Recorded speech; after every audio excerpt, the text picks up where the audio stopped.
waxaan maanta soo booqannay xarunta gargaarka xamarweyne tabarucaadda lagu aruurinayaan soo booqannay. waxaan rabnaa inaan markii hore halkaan uga duceyno intii dhimatay ilaahay inuu u naxariisto, intii dhaawacana ilaahay inuu u boogadhayo. dabcan jadwalkeenni caadiga ahaan ku soconnaa ee tabarucaadda ahaa oo annagoo ah wasaaradda ganacsiga iyo warshadaha. saddex qayb baan kala ahaynoo hadda shaqaalaha wasaaradda oo tabarucaad yar laga soo aruuriyey iyaan wadnaa, iyo dabcan lacagtii weyneedoo nalaga filayey ee ganacsatada.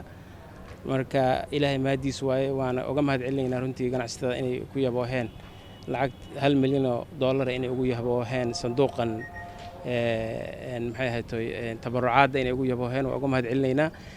balse waxaan leeyahay kuma filno, waxaan rabnaa ay soo badiyaan oo ay dabcan ay si fiican u garab istaagaan shacabka Soomaaliyeed ee dhibaataysan.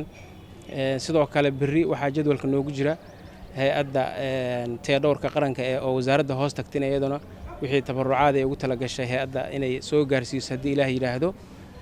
halkan laakiin waxaan rabaa inaan uga faa'iideysto digniinihii aan ayaantaanba wadnay ee ahaa inaan nimankaas lala shaqaynin oon waxa la siinin.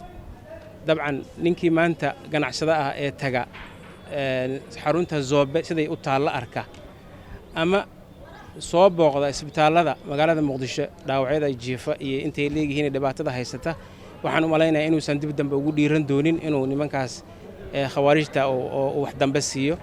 waxaan rabnaa inaan ka wacyigelinno shacabka Soomaaliyeed guud ahaan iyo ganacsatada Soomaaliyeedba inaysan ku gacan siinin xasuuqa shacabka Soomaaliyeed. nimankaas ay xasuuqayaan inaysan ku gacan siinin, mar kale ay runtii soo booqdaan isbitaallada. waan uga mahad celinaynaa runtii garab istaagga ay hadda muujiyeen, laakiin kuma filno. waxaan dhahaynaa kuma filno lacagta inta ay ugu yabooheen $1 milyan kuma filno.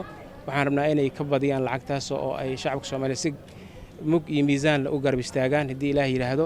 waxaan runtii uga mahad celinaynaa hay'adda maareeyaheedii oo si qiimo leh noogu soo dhaweeyey iyo shaqaalihiisaba. waan uga mahad celinaynaa runtii, waana ku garab taagannahay wixii tabarucaada iyo wixii cod dheer iyo cod gaaban baan shacabka ku gaarsiin lahayn haddaan nahay wasaaradda.